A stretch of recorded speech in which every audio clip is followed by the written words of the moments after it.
Hallelujah. സ്തോത്രം. ദൈവത്തിന് മഹത്വം.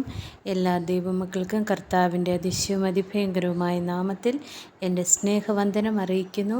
ഇന്ന് ഞാൻ വായിക്കാൻ പോകുന്നത് സങ്കീർത്തനം 44 എല്ലാവരും ശ്രദ്ധയോടെ കേൾക്കുക, അനുഗ്രഹം പ്രാപിക്കുക.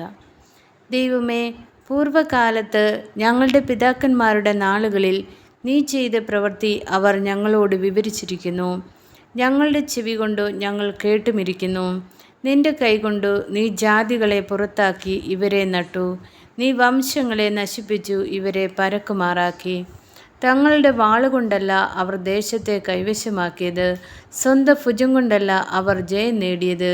നിന്റെ വലങ്കയും നിന്റെ ഭുജവും നിന്റെ മുഖപ്രകാശവും കൊണ്ടത്രേ. നിനക്ക് അവരോട് പ്രീതിയുണ്ടായിരുന്നുവല്ലോ.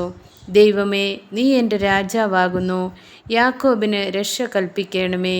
നിന്നാൽ ഞങ്ങൾ വൈരികളെ തള്ളിയിടും. ഞങ്ങളോട് എതിർക്കുന്നവരെ നിന്റെ നാമത്തിൽ ചവിട്ടിക്കളയും. ഞാൻ എൻ്റെ വില്ലിൽ ആശ്രയിക്കുകയില്ല, എൻ്റെ നാൾ എന്നെ രക്ഷിക്കുകയുമില്ല. നീ അത്രേ ഞങ്ങളെ വൈരികളുടെ കയ്യിൽ നിന്ന് രക്ഷിച്ചത്. ഞങ്ങളെ പകച്ചവരെ നീ ലജ്ജിപ്പിച്ചുമിരിക്കുന്നു. ദൈവത്തിൽ ഞങ്ങൾ നിത്യം പ്രശംസിക്കുന്നു. നിന്റെ നാമത്തിനെന്നും സ്തോത്രം ചെയ്യുന്നു. ആമേൻ.